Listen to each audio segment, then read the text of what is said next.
হযরত মুহাম্মদ সাল্লাল্লাহু আলাইহি ওয়াসাল্লাম মসজিদে নববীর বারান্দায় বসে সাহাবীদের কোরআনের শিক্ষা দিচ্ছিলেন। এমন সময় হযরত হুসাইন রাদিয়াল্লাহু তাআলা আনহু সেখানে এসে উপস্থিত হলো। হযরত আবু বকর সিদ্দিক রাদিয়াল্লাহু তাআলা আনহু, যিনি সে সময় হযরত হুযায়ফা রাদিয়াল্লাহু তাআলা আনহুর কাছে বসেছিলেন, তিনি দেখলেন যে হযরত হুসাইন রাদিয়াল্লাহু তাআলা আনহু সরাসরি রাসূল সাল্লাল্লাহু আলাইহি ওয়াসাল্লামের দিকে এগিয়ে যাচ্ছেন। আবু বকর সিদ্দিক রাদিয়াল্লাহু তাআলা আনহু হুযায়ফা রাদিয়াল্লাহু তাআলা আনহুকে লক্ষ্য করে বললেন, হে হুযায়ফা, যদি হুসাইন এখন তার নানার কাছে পৌঁছে যায় তাহলে আল্লাহর রাসূল তার দিকে মনোযোগ দেবেন এবং তার সাথে খেলতে শুরু করবেন। এতে আমরা সবাই রাসূল সাল্লাল্লাহু আলাইহি ওয়াসাল্লামের বরকতময় কথা এবং কোরআনের শিক্ষা থেকে বঞ্চিত হব। তাই তিনি হুযায়ফা রাদিয়াল্লাহু তাআলা আনহুকে অনুরোধ করে বললেন হুসাইনকে থামানোর জন্য। তখন হুযায়ফা রাদিয়াল্লাহু তাআলা আনহু হুসাইনকে কোলে তুলে নিয়ে আদর করে বললেন, বেটা হুসাইন, তোমার নানা এখন খুব ব্যস্ত, তিনি আমাদের গুরুত্বপূর্ণ শিক্ষা দিচ্ছেন, তুমি এখন বাড়ি চলে যাও, পরে তোমার নানার সাথে দেখা করে নিও। হুযায়ফা রাদিয়াল্লাহু তাআলা আনহুর এই কথা শুনে হযরত হুসাইন রাদিয়াল্লাহু তাআলা আনহু বলতে লাগলেন, তোমরা আমার নানার কথা শুনছো, কারণ তোমরা জানো যে তিনি আল্লাহর নবী, কিন্তু আমি তো তারই নাতি, তবুও তোমরা আমাকে আমার নানার কাছে যেতে দিচ্ছ না। আমি কি আমার নানার সাথে দেখা করার যোগ্য নই? তোমরা কি মনে করেছো যে আমি তার চেয়ে কোনো অংশে কম? আমি কখনোই তার থেকে কোনো অংশে কম নই। হুসাইন রাদিয়াল্লাহু তাআলা আনহুর এই কথাগুলো হযরত আলী রাদিয়াল্লাহু তাআলা আনহুর কানে পৌঁছালো। তখন তিনি অত্যন্ত রেগে গেলেন। তিনি অবিলম্বে হুযায়ফা রাদিয়াল্লাহু তাআলা আনহুর কোল থেকে হুসাইনকে নিজের কোলে তুলে নিলেন এবং রাগের সাথে বললেন, হে হুসাইন, তুমি কি বাজে কথা বলছো? তুমি কি জানো না যে তিনি রাসূল আকরাম রাহমাতুল লিল আলামিন, তার মাধ্যমেই এই পুরো সৃষ্টি জগৎ সৃষ্টি হয়েছে। তার মর্যাদা ও সম্মানের সাথে কারো তুলনা করা যায় না। আর তুমি আমার সন্তান হয়ে রাসূল সাল্লাল্লাহু আলাইহি ওয়াসাল্লামের সম্মানে এমন বিয়াদবিমূলক কথা বলছো? হযরত আলী রাদিয়াল্লাহু তাআলা আনহুর এই কঠোর কথা শুনে হুসাইন রাদিয়াল্লাহু তাআলা আনহু আরো কিছু বলতে চাইলেন, কিন্তু হযরত আলী রাদিয়াল্লাহু তাআলা আনহু তাকে আর সুযোগ দিলেন না। তিনি তার দুই হাত দিয়ে হুসাইনের মুখ চেপে ধরলেন, এত জোরে চাপলেন যে হুসাইন রাদিয়াল্লাহু তাআলা আনহুর দাঁতের মধ্যে আঘাত লাগলো এবং তার মুখ থেকে রক্ত বেরোতে লাগলো।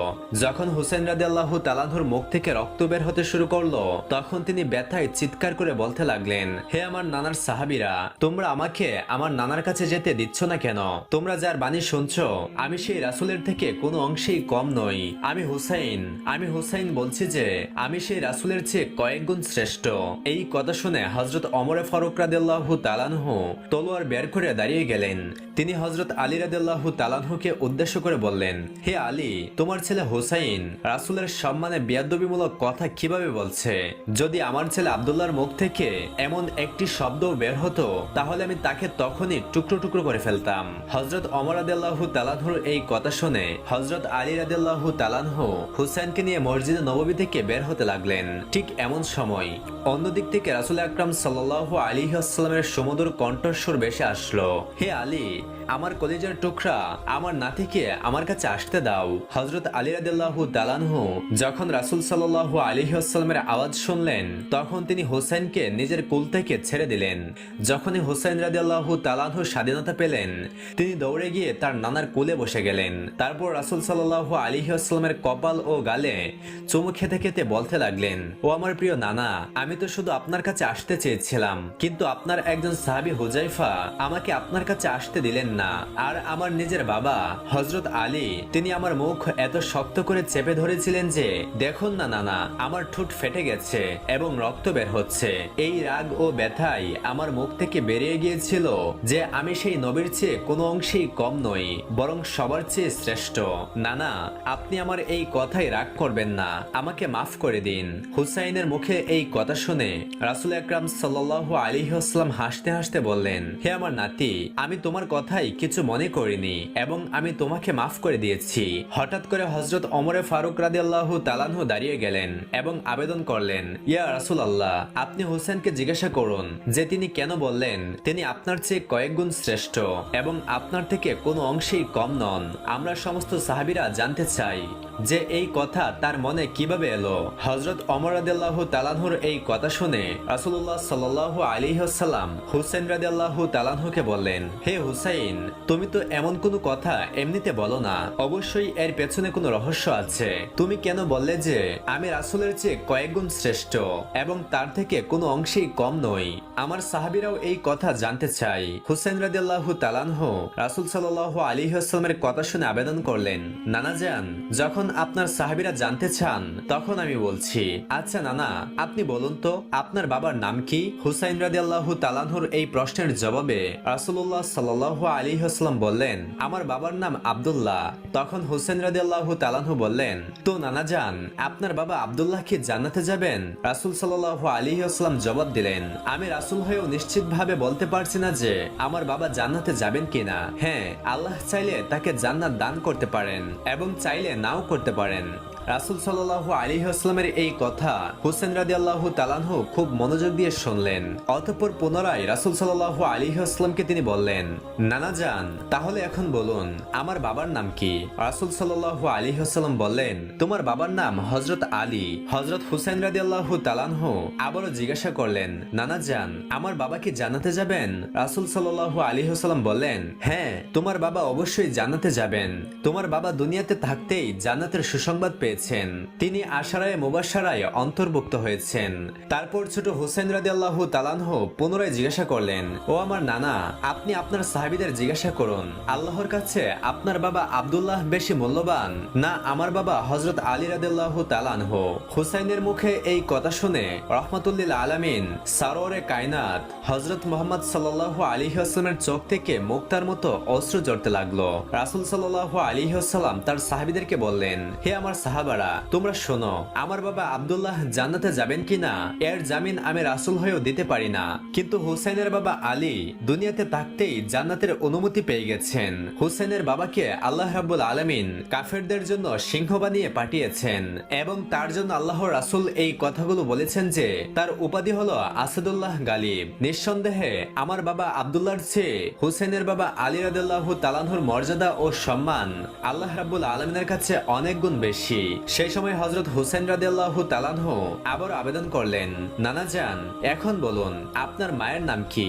রাসূল সাল্লাল্লাহু আলাইহি ওয়াসাল্লাম বললেন, আমার মায়ের নাম আমিনা। হুসাইন রাদিয়াল্লাহু তাআলা আনহু জিজ্ঞাসা করলেন, আপনার মা কি জান্নাতে যাবেন? রাসূল সাল্লাল্লাহু আলাইহি ওয়াসাল্লাম বললেন, না, আমার মা আমিনা জান্নাতে যাবেন কিনা এর নিশ্চয়তা আমি রাসূল হয়েও দিতে পারি না। আমার সুপারিশে আল্লাহ চাইলে জান্নাত দিতে পারেন এবং চাইলে নাও দিতে পারেন। রাসূল সাল্লাল্লাহু আলাইহি ওয়াসাল্লামের এই কথা শুনে হযরত হুসাইন রাদিয়াল্লাহু তাআলা আনহু বললেন, নানা যান, আপনি কি জানেন আমার মাকে? আমার মা হলেন জান্নাতি মহিলাদের সর্দারিনী। আমার মা তো দুনিয়াতে থাকতেই জান্নাতের সুসংবাদ পেয়ে গেছেন এবং যতক্ষণ আমার মা জান্নাতে না যাবেন কোনো অন্য মহিলা জান্নাতে যেতে পারবে না। অতএব নানা যান, এখন আপনি আপনার সাহাবীদেরকে বলুন যে আপনার মা আমিনা আল্লাহর কাছে বেশি মূল্যবান না আমার মা ফাতেমা? হুসাইনের এই কথা শুনে রাসূলুল্লাহ সাল্লাল্লাহু আলাইহি ওয়াসাল্লামের চোখ থেকে অশ্রু ঝরছিল এবং তার দাড়ি মোবারক ভিজে যাচ্ছিল। তখন রাসূলুল্লাহ সাল্লাল্লাহু আলাইহি ওয়াসাল্লাম সাহাবীদেরকে বললেন, হে আমার সাহাবীরা, তোমরা শুনে রাখো, আমার মা আমিনা জান্নাতে যাবেন কিনা তার নিশ্চয়তা আমি দিতে পারি না, তা আল্লাহ তাআলাই ঠিক করবেন। কিন্তু হুসাইনের মা ফাতিমা দুনিয়াতে থাকতেই জান্নাতের অনুমতি পেয়ে গেছেন, তিনি আশারায়ে মুবাশশারায় অন্তর্ভুক্ত। আল্লাহর সামনে আমার মা আমিনার তুলনায় হুসাইনের মা ফাতিমা লক্ষ লক্ষ গুণ বেশি মূল্যবান। অতঃপর হযরত হুসাইন রাদিয়াল্লাহু তাআলা আনহু বললেন, নানা যান, এবার বলুন তো আপনার নানার নাম কি? রাসূলুল্লাহ সাল্লাল্লাহু আলাইহি ওয়াসাল্লাম বললেন, আমার নানার নাম ওহাব জোহরি। হুজুর পাক সাল্লাল্লাহু আলাইহি ওয়াসাল্লামের এই উত্তর শুনে হযরত হুসাইন রাদিয়াল্লাহু তাআলা আনহু বললেন, নানা যান, আপনার নানা ওহাব জোহরিকে শুধু কিছু লোকই জানে এবং এর নিশ্চয়তাও নেই যে ওহাব জোহরি জান্নাতে যাবেন কিনা। কিন্তু আপনি কি জানেন যে আমার নানাকে? যখন হযরত হুসাইন রাদিয়াল্লাহু তাআলা আনহু এই বাক্যটি বললেন, ঠিক তখনই হযরত ওমর ফারুক রাদিয়াল্লাহু তাআলা আনহু উঠে দাঁড়িয়ে গেলেন। হুসাইনের এই কথা শুনে তিনি আর বসে থাকতে পারলেন না। তিনি বললেন, হে হুসাইন, আমরা সাহাবায়ে কেরাম কখনো এভাবে ভাবিনি তুমি যেভাবে ভেবেছো। তোমার নানার নানা ওহাব জোহরিকে তো মানুষ জানে না, কিন্তু তোমার নানা হযরত মুহাম্মদ সাল্লাল্লাহু আলাইহি ওয়াসাল্লামকে পুরো দুনিয়া জানে। তোমার নানা রাহমাতুল লিল আলামিন, পুরো সৃষ্টি জগতের জন্য রহমত হয়ে এসেছেন তিনি। যদি তোমার নানা না হতেন তাহলে এই পুরো দুনিয়াও সৃষ্টি হতো না। হে হুসাইন, আমি অমর সাক্ষী দিচ্ছি যে তোমার নানার মর্যাদা ও সম্মান আল্লাহ রাব্বুল আলামিনের কাছে ওহদ জোহরের চেয়ে কোটি গুণ বেশি। তোমার নানার শান ও ইজ্জতের সাথে দুনিয়ার কোনো মানুষের তুলনা হয় না। হযরত ওমর রাদিয়াল্লাহু তাআলা আনহুর এই কথা শুনে হযরত হুসাইন রাদিয়াল্লাহু তাআলা আনহু বললেন, ও আমার নানা, যদি বাবার দিক থেকে আমি শ্রেষ্ঠ হই, মায়ের দিক থেকেও যদি আমি শ্রেষ্ঠ হই এবং নানার দিক থেকেও যদি আমি শ্রেষ্ঠ হই, তাহলে আপনি কিভাবে আমার চেয়ে শ্রেষ্ঠ হলেন? এই কথা শুনে রাসূলুল্লাহ সাল্লাল্লাহু আলাইহি ওয়াসাল্লাম উঠে দাঁড়ালেন, নিজের দু হাত দিয়ে তুলে নিলেন। তারপর সাহাবায়ে কেরামদেরকে বললেন, হে আমার সাহাবীরা, একটু দেখো তো সবাই, আমার এই নাতি কি আমার চেয়ে শ্রেষ্ঠ নয়? তখন হযরত ওমর ফারুক রাদিয়াল্লাহু তাআলা আনহু দৌড়ে এলেন এবং রাসূলুল্লাহ সাল্লাল্লাহু আলাইহি ওয়াসাল্লামের হাত থেকে হযরত হুসাইন রাদিয়াল্লাহু তাআলা আনহুকে নিজের কোলে নিলেন। অতঃপর হযরত আলী রাদিয়াল্লাহু তাআলা আনহুকে বললেন, ও আমার ভাই আলী, আমি তো একজন সাধারণ মানুষ ওমর, কিন্তু তুমি তো জ্ঞানী। আল্লাহ রাব্বুল আলামিন তোমাকে অনেক জ্ঞান দান করেছেন, তবু তুমি কিভাবে এই মাসুম বাচ্চার ঠোঁটে আঘাত করলে? হযরত হোসেন রাদিয়াল্লাহু তাআলা আনহুকে সাহাবায়ে কেরাম খুব ভালোবাসতেন। রাসূল সাল্লাল্লাহু আলাইহি ওয়াসাল্লাম তাকে অত্যন্ত ভালোবাসতেন। ফেরেশতারাও হুসাইনকে অনেক ভালোবাসতেন এবং স্বয়ং আল্লাহ রাব্বুল আলামিনও হোসেন রাদিয়াল্লাহু তাআলা আনহুকে ভালোবাসতেন। একদিন রাসূলুল্লাহ সাল্লাল্লাহু আলাইহি ওয়াসাল্লাম মসজিদে নববীতে এক বিশেষ কাজে উপস্থিত ছিলেন। সে সময় তিনি নামাজ আদায় করছিলেন। যখন রাসূলুল্লাহ সাল্লাল্লাহু আলাইহি ওয়াসাল্লাম সিজদায় গেলেন, তখন না জানি কোথা থেকে হযরত হুসাইন রাদিয়াল্লাহু তাআলা আনহু দৌড়ে এসে রাসূলুল্লাহ সাল্লাল্লাহু আলাইহি ওয়াসাল্লামের ঘাড়ে চড়ে বসলেন। রাসূলুল্লাহ সাল্লাল্লাহু আলাইহি ওয়াসাল্লামের পবিত্র মাথায় বাবরি চুল ছিল। হযরত হুসাইন রাদিয়াল্লাহু তাআলা আনহু সেই চুলগুলো ধরে ঘাড়ে বসে বলতে লাগলেন, চল আমার ঘোড়া, চল আমার ঘোড়া, চল। হুসাইন রাদিয়াল্লাহু তাআলা আনহু সে সময় রাসূল সাল্লাল্লাহু আলাইহি ওয়াসাল্লামের সাথে খেলা করছিলেন, যেন রাসূল সাল্লাল্লাহু আলাইহি ওয়াসাল্লাম তার ঘোড়া। কিন্তু সে সময়ও রাসূল সাল্লাল্লাহু আলাইহি ওয়াসাল্লাম সিজদায় ছিলেন এবং তাসবিহ পড়ছিলেন, সুবহান রাব্বিয়াল আলা। তিনি তাসবিহ 3 বার, 5 বার, 7 বার, এমনকি 10 বার পর্যন্ত পড়লেন। তারপর এক মুহূর্তের জন্য রাসূল সাল্লাল্লাহু আলাইহি ওয়াসাল্লাম ভাবলেন, যদি আমি এভাবে দীর্ঘ সময় ধরে সিজদায় থাকি, তাহলে না জানি আল্লাহ রাব্বুল আলামিন রাগ না করে বসেন। এমন না ভাবেন যে আমি আমার প্রিয় নাতিকে পেয়ে খেলাধুলা শুরু করে দিয়েছি এবং আল্লাহকে ভুলে গেছি।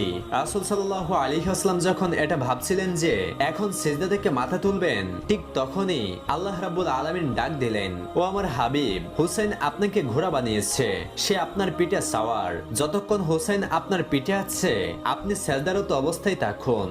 সে সময় রাসূল সাল্লাল্লাহু আলাইহি ওয়াসাল্লাম সিজদারত অবস্থাতেই রইলেন। আরেকটি বর্ণনায় আছে যে একবার রাসূল সাল্লাল্লাহু আলাইহি ওয়াসাল্লাম হযরত হুসাইন রাদিয়াল্লাহু তাআলা আনহুর সাথে খেলা করছিলেন। সে সময় হুসাইন রাদিয়াল্লাহু তাআলা আনহু বললেন, ও আমার প্রিয় নানা, আপনি ঘোড়া হয়ে যান, আমি আপনার পিঠে সাওয়ার হব। তখন রাসূল সাল্লাল্লাহু আলাইহি ওয়াসাল্লাম ঘোড়ার মতো বসে গেলেন এবং হুসাইন রাদিয়াল্লাহু তাআলা আনহু তার পবিত্র পিঠে চড়ে বসলেন। অতঃপর হুসাইন রাদিয়াল্লাহু তাআলা আনহু বললেন, ও আমার প্রিয় নানা, আপনি ঘোড়ার মতো আওয়াজ করুন এবং চলতে থাকুন। সে সময় রাসূলুল্লাহ সাল্লাল্লাহু আলাইহি ওয়াসাল্লাম ঘোড়ার মতো চলতে লাগলেন এবং ঘোড়ার মতো আওয়াজও করতে লাগলেন। হযরত হুসাইন রাদিয়াল্লাহু তাআলা আনহু আবার বললেন, হে আমার প্রিয় নানা, আপনি আবার ঘোড়ার মতো আওয়াজ করুন এবং ঘোড়ার মতো চলতে থাকুন। তখন রাসূল সাল্লাল্লাহু আলাইহি ওয়াসাল্লাম পুনরায় ঘোড়ার মতো হেঁটে আওয়াজ করতে লাগলেন। অতঃপর হযরত হুসাইন রাদিয়াল্লাহু তাআলা আনহু বললেন, হে আমার প্রিয় নানা, আপনি আবারও আওয়াজ করুন। কিন্তু এবার রাসূল সাল্লাল্লাহু আলাইহি ওয়াসাল্লাম লজ্জার কারণে আওয়াজ করলেন না। তিনি ভাবলেন, যদি আমি আবার এমন আওয়াজ করি, তাহলে লোকেরা না জানি কি বলবে। তাই রাসূল সাল্লাল্লাহু আলাইহি ওয়াসাল্লাম তৃতীয়বার আর আওয়াজ করলেন না। তখনই আল্লাহ রাব্বুল আলামিনের নির্দেশে হযরত জিবরাইল আলাইহিস সালাম অবতীর্ণ হলেন এবং আবেদন করলেন, ইয়া রাসূলুল্লাহ, আপনি একবার ঘোড়ার মতো আওয়াজ করেছেন, দ্বিতীয়বারও আওয়াজ করেছেন। এই দুইটি আওয়াজের মাধ্যমে আল্লাহ রাব্বুল আলামিন আপনার অর্ধেক উম্মতের গুনাহ মাফ করে দিয়েছেন। আপনি যদি তৃতীয়বারও ঘোড়ার মতো আওয়াজ করতেন, তাহলে আল্লাহ রাব্বুল আলামিন আপনার পুরো উম্মতের জীবনের সমস্ত গুনাহ মাফ করে দিতেন। সুবহানাল্লাহ, সুবহানাল্লাহ। প্রিয় দর্শক, অন্তত একটিবার কমেন্টে লিখুন সুবহানাল্লাহ। অন্য একটি ঘটনা, সেদিন ছিল ঈদের দিন। সকালের সময় হযরত আলী রাদিয়াল্লাহু তাআলা আনহু ফজরের নামাজ আদায় করে কোথাও যেন চলে গেলেন। ঘরের ভেতর রাসূল সাল্লাল্লাহু আলাইহি ওয়াসাল্লামের প্রিয় কন্যা হযরত ফাতিমা রাদিয়াল্লাহু তাআলা আনহা চুলার উপর রুটি বানাচ্ছিলেন। তার ঠোঁটে শুধু আল্লাহর জিকির ছিল।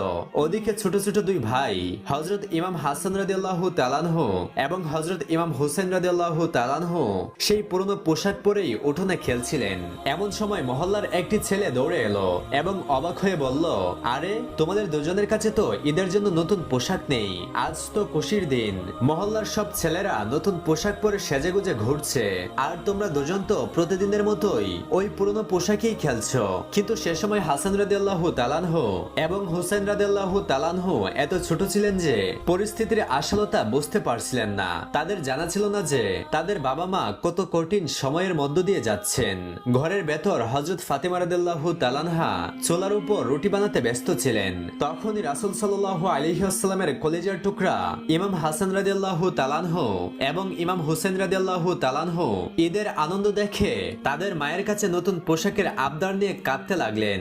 নিষ্পাপ ভাবে দুজনে এসে বলতে লাগলেন, আম্মাজান, আজ তো ঈদের দিন, মহল্লার সব ছেলেরা নতুন পোশাক পরে আনন্দ করছে, কিন্তু আম্মাজান, আমাদের কাছে নতুন পোশাক নেই কেন? বাচ্চাদের এই নিষ্পাপ আবদার শুনে হযরত ফাতেমা রাদিয়াল্লাহু তাআলার মন ভেঙে গেল, তার চোখে পানি চলে এলো। কিন্তু তিনি বাচ্চাদের সামনে নিজের দুঃখ লুকিয়ে বললেন, বাবারা, আগে তোমরা গোসল করে নাও, আমি তোমাদের জন্য নতুন পোশাকের ব্যবস্থা করছি। এই কথা শুনে ছোট ইমাম হাসান রাদিয়াল্লাহু তাআলাহু এবং হুসাইন রাদিয়াল্লাহু তাআলাহু খুব খুশি হলেন। তাদের নিষ্পাপ মনে বিশ্বাস ছিল যে গোসলের পর নতুন পোশাক অবশ্যই মিলবে। তারা খুশি মনে গোসল করতে চলে গেলেন। এদিকে হযরত ফাতেমা রাদিয়াল্লাহু তাআলাহা গভীর চিন্তায় ডুবে গেলেন। মনে মনে ছটফট করতে লাগলেন। তিনি ভাবতে লাগলেন, এখন আমি আমার বাচ্চাদের কিভাবে বোঝাবো, কতক্ষণ তাদের সান্ত্বনা দেব? যদি গোসলের পর তাদের নতুন পোশাক না মেলে তাহলে তাদের নিষ্পাপ মন ভেঙে যাবে। এসব ভাবতে ভাবতে হযরত ফাতেমা রাদিয়াল্লাহু তাআলার মন অস্থির হয়ে উঠল।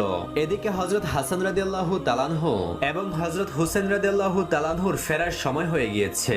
হযরত ফাতেমা রাদিয়াল্লাহু তাআলাহা জায়নামাজ বিছিয়ে বসলেন। তিনি দুই হাত তুলে আল্লাহ রাব্বুল আলামিনের দরবারে বলতে লাগলেন, ইয়া রাব্বুল আলামিন, তুমি তো বড় দয়ালু, তুমি প্রতিটি মানুষের মুসিবতের সমাধানকারী। আমার এই অবস্থার ফিকির করো। হে আমার খোদা, আমার এই দুর্দশার দিকে রহম করো। তুমি আমার বাচ্চাদের মন থেকে নতুন পোশাকের স্মৃতি মুছে দাও, এমন স্মৃতি যা তাদের দুঃখ দেবে। অন্যথায় যখন তারা গোসল করে ফিরে আসবে এবং নতুন পোশাক চাইবে, তখন আমি তাদেরকে কি বুঝাবো? আমি কিভাবে তাদের সান্ত্বনা দেব? হে আমার রব, আজ আমাকে এই কঠিন মুসিবত থেকে মুক্তি দাও। আমি এখন পর্যন্ত এত দুঃখ কখনো অনুভব করিনি। হে আমার রব, আমাকে পথ দেখাও যে আমি আমার বাচ্চাদের কিভাবে সান্ত্বনা দেব। তুমি কি এটা চাও যে আজ এই ঈদের দিনে আমি আমার সন্তানদের কাছে মৃত্যুক বলে প্রমাণিত হই এবং আমার বাচ্চারা ইয়াতিমের মতো ঈদ পালন করুক? রাসূল সাল্লাল্লাহু আলাইহি ওয়াসাল্লামের প্রিয় কন্যা হযরত ফাতেমা রাদিয়াল্লাহু তাআলার মন থেকে বের হওয়া দোয়া আল্লাহ তাআলার দরবারে কবুল হয়ে গেল। হযরত ফাতেমা রাদিয়াল্লাহু তাআলা জায়নামাজে বসে সিজদায় লুটিয়ে পড়লেন এবং কাঁদতে কাঁদতে তার রবের সাথে কথা বলছিলেন। বাহিরে কি ঘটছে তার কোনো খবর ছিল না। ঠিক তখনই তাদের দরজায় একজন লোক কড়া নাড়ল। কিন্তু আল্লাহর স্মরণে এমন ভাবেই মগ্ন ছিলেন হযরত ফাতেমা রাদিয়াল্লাহু তাআলা যে সেই আওয়াজ তিনি শুনতেই পেলেন না। তখন আল্লাহ সুবহানাহু ওয়া তাআলা অবিলম্বে হযরত জিবরাইল আলাইহিস সালামকে পাঠালেন। জিবরাইল আলাইহিস সালাম একজন দর্জির হাতে দুটি পোশাক দিয়ে ফাতেমা রাদিয়াল্লাহু তাআলার বাড়িতে পৌঁছে গেলেন। অবশেষে যখন ফাতেমা রাদিয়াল্লাহু তাআলা দরজায় কড়া নাড়ার শব্দ শুনলেন, তখন তিনি সিজদা থেকে মাথা উঠালেন এবং দর্জির কাছ থেকে সেই পোশাকের প্যাকেটটা নিলেন। অতঃপর তিনি প্যাকেট খুলে দেখলেন সেই প্যাকেটের ভেতরে দুটি জামা, একটি ছিল লাল রঙের এবং অন্যটি ছিল নীল। সে সময় হযরত ফাতেমা রাদিয়াল্লাহু তাআলা বুঝতে পারলেন যে আল্লাহ সুবহানাহু ওয়া তাআলা তার দোয়া কবুল করেছেন এবং তার ফেরেশতার মাধ্যমে তাকে জান্নাতি পোশাক দান করেছেন। সে মুহূর্তে হযরত ফাতেমা রাদিয়াল্লাহু তাআলা সিজদায় লুটিয়ে পড়লেন এবং আল্লাহ তাআলার শুকরিয়া আদায় করতে লাগলেন। এদিকে ইমাম হুসাইন রাদিয়াল্লাহু তাআলা এবং ইমাম হাসান রাদিয়াল্লাহু তাআলা নতুন পোশাকের আশায় গোসল করে বাড়ি ফিরে এলেন। হযরত ফাতেমা রাদিয়াল্লাহু তাআলা তার প্রিয় পুত্রদেরকে নিজের হাতেই সেই জান্নাতি পোশাকগুলো পরালেন। এরপর হাসান রাদিয়াল্লাহু তাআলা এবং হুসাইন রাদিয়াল্লাহু তাআলা নতুন পোশাক পরে খুশি মনে দৌড়ে রাসূল সাল্লাল্লাহু আলাইহি ওয়াসাল্লামের ঘরে পৌঁছালেন এবং বলতে লাগলেন, নানাজান, নানাজান, দেখুন আমরা নতুন পোশাক পেয়েছি। রাসূল সাল্লাল্লাহু আলাইহি ওয়াসাল্লাম যখন সেই পোশাকগুলো দেখলেন, তখন তার চোখ থেকে অশ্রু ঝরতে লাগলো, কারণ এই পোশাকগুলো আসলে ভবিষ্যতের ইঙ্গিত করছিল। ইমাম হাসান রাদিয়াল্লাহু তাআলার নীল পোশাক এই ইঙ্গিত দিচ্ছিল যে তাকে বিষ প্রয়োগ করে শহীদ করা হবে এবং ইমাম হাসান রাদিয়াল্লাহু তাআলার লাল পোশাক কারবালার ময়দানে তার শাহাদাতের প্রতীক ছিল। তো প্রিয় দর্শক, এই ছিল আমাদের আজকের আয়োজন।